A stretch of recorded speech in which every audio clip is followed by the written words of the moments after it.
So I have two newses for you. You want the good one or the bad one first? Good one. So we're actually very proud that we're able to present after our sister company, Marsh. We're actually all part of the same capital group. And so the sad news is we don't have a film. So, my name is Alma Jenkins. Together with Agata, we're actually here to share with you an initiative that we ran at Mercer a couple of months ago, and it's around neurodiversity. We're actually nominated for the category Top Diversity and Inclusion Initiative Poland, and so I'll let Agata introduce herself. Hello everyone, I'm Agata Klochnyszko. I'm Executive Briefing Team Leader and also Diversity and Inclusion Chair. And before we proceed to the further part of our speech, I need to tell you that I will be walking and fidgeting because I'm neurospicy myself. When we talk about diversity, we usually consider aspects such as race, age, gender, and sexual orientation. But there is also a type of diversity that has been gaining recently more and more attention, and this is neurodiversity. You may have heard some voices saying that all brains are neurodiverse, and this is true because we cannot find two identical brains in the human population, but in fact there is additional spice, additional conditions which make people experience the world in a different way, see the problems from a different perspective, and also find very different solutions to those problems. And when we talk about neurodiversity, we see the number 20%, which is the number of that psychiatrists say that people are diagnosed. But in fact, we have a very wide population of people that are either self-diagnosed or haven't received their diagnosis yet. And when we break that big number into smaller ones, we would get 10% of population with dyslexia, 6% of population with dyspraxia, 5% of population with ADHD, and 1 to 2% of population on the spectrum of autism. And when we talk about diversity, about neurodiversity, we should be aware that this is a very huge talent pool that awaits discovery. The data that you see here is from NHS from UK because we don't gather that data in Poland, but neurodiverse people are a great pool that really needs to be discovered, and those people who are unemployed and the number reaches 30 to 40% is because those people lack accommodations in their workplaces. Now Alma will tell you more how we approach the program at Mercer. Thank you, Agata. Actually, I just realized that I did not introduce myself properly at the beginning. So in addition to saying that my name is Alma, I'm actually the office leader for the Global Delivery Center that Mercer runs in Warsaw. And I'm also leading a consulting team that actually advises clients all across Europe in different topics related to people. And so maybe before I tell you why we decided to do this initiative, I tell you just a few words about who we are at Mercer. So Mercer is a global HR consulting firm. We're headquartered in the United States. In Poland, we actually have two businesses. One is our Global Delivery Center, but we also have a consulting team that is responsible for servicing clients in the Polish market. In Poland, we hire close to 800 colleagues. And those 800 colleagues are actually from very diverse backgrounds. They range from having skills around consulting, sales, account management, all the way to people that are very tech savvy, and an important percentage of our population is actually made of people that have analytical skill sets. And so I think I'm not surprising you by saying that the power and the benefits of having diversity and diverse environments is unquestionable. And when teams thrive through diversity, they are more likely to have innovative products, services, and solutions. And when people, and we as leaders, actually, when we work in diverse environments, it is very likely that we're going to be more engaged. If we're more engaged, we stay with organizations longer. And if we stay with an organization longer, we're more likely to build client relationships that are long-lasting. And the end effect of all of that is that there is growth for everyone. So I do need to admit my ignorance that as a site leader, an office leader, when the team first came to me with this initiative, I did not know much about neurodiversity. And since then till now, personally, I also have gone through a long journey actually informing myself about the topic. And so out of those 800 colleagues that we hire, 30% of them are of backgrounds other than Polish. And so that speaks for the diversity that we have in the teams, not only in terms of skill sets, but also in terms of nationalities. Now, I'd like to ask you a question. Would you raise for me your hand if your work represents an organization where neurodiversity is currently a topic? Okay, so as you can see, very few hands raised in the room. I would say that that is not a surprise, so that is okay, because this is a new concept. The good news is that hopefully Agata and I will give you today some food for thought, so that now that you go back to your organizations, you actually make sure that this topic is a topic in the agenda of your organization. So you heard earlier today from Natalia, who presented in the morning, that people with neurodiversity have superpowers. And that is correct. So I'm going to take you super quickly through some of those. So neurodiverse people look at life from a different angle and a different perspective. So it's not unusual to see that neurodiverse people are actually able to see things that neurotypical people wouldn't be able to find, or that they miss, for example. So looking at the way in which they look at data, it's a great example.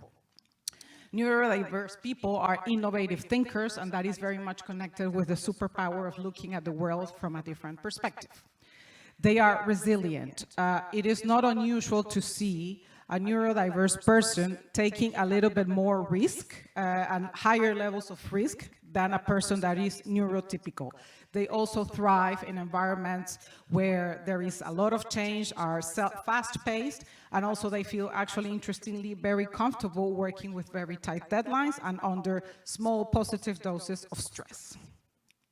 And last but not least, they are known for being very authentic. So they speak their minds and they are very open in the communication. So I will pass on to Agata, who is going to tell us about exactly what we did, what are the actions that we took at the company.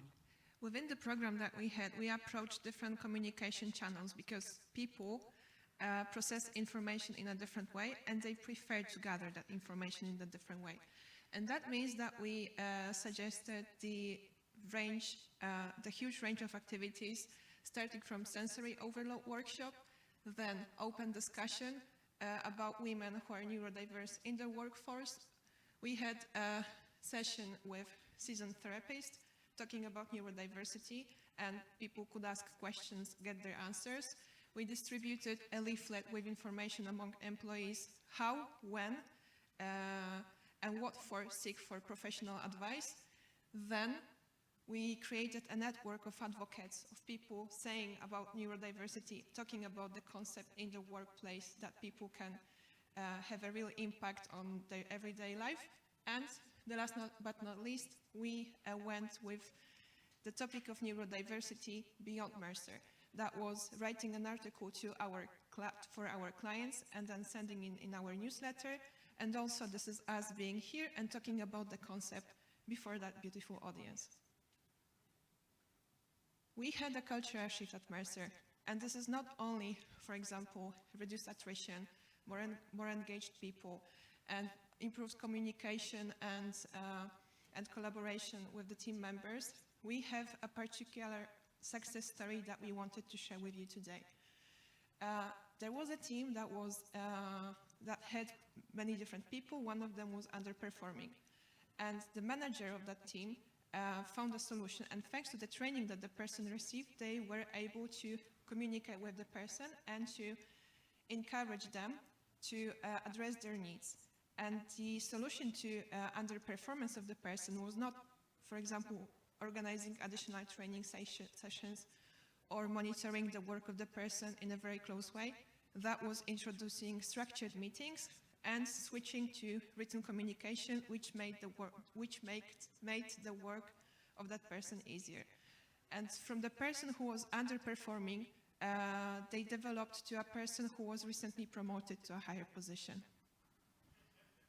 So that takes us actually to the end of our presentation. And before we just wrap it up, I do want to say that actually, as Agata just shared that example, that is actually one of the reasons why we're here. And as an office leader, if we can make the change in the life of one of our colleagues, or 800 of them, it doesn't matter. To us, this is a topic that is super important, and we actually pay a lot of attention to making sure that we offer our employees a very diverse and inclusive working space.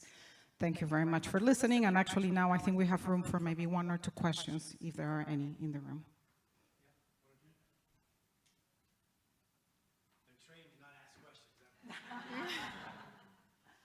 So that's fine. So actually, the initiative was a bottom-up initiative. So it was actually our employees who brought this to our attention. We have a business resource group that is called Diversity and Inclusion at Mercer, and actually Agata is the chair of that group. So maybe Agata, you also want to add something to that response. Yes, it is organized in the way that employees can approach D&I members at any time, and they can raise the topics that they want to discuss. One of the feedback forms requested trainings on neurodiversity, and when we went into the topic, we discovered a huge interest in neurodiversity as a concept in a workplace, and this is how the program was developed.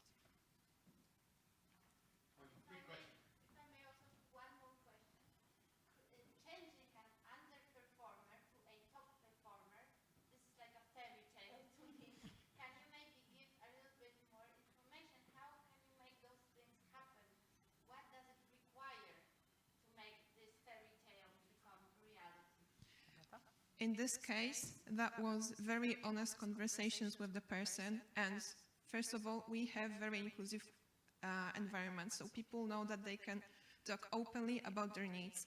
So during the communication, it was said that, okay, so listen, I'm neurodivergent, I have ADHD, and I cannot sit through the meetings that we have because like the amount of the information that is given to me, it's too much. I need to get like the structured list of the tasks I need to do during the day, and this will help me a lot. And that was really small accommodations, like small things that made person perform in a better way. That was mutual cooperation with the mentor and with the team leader, and after a year the person is really successful in what they do, and they are confident in their role, also acting as a role model when it comes to being a neurodivergent person in the workplace, because the person is very open about their ADHD.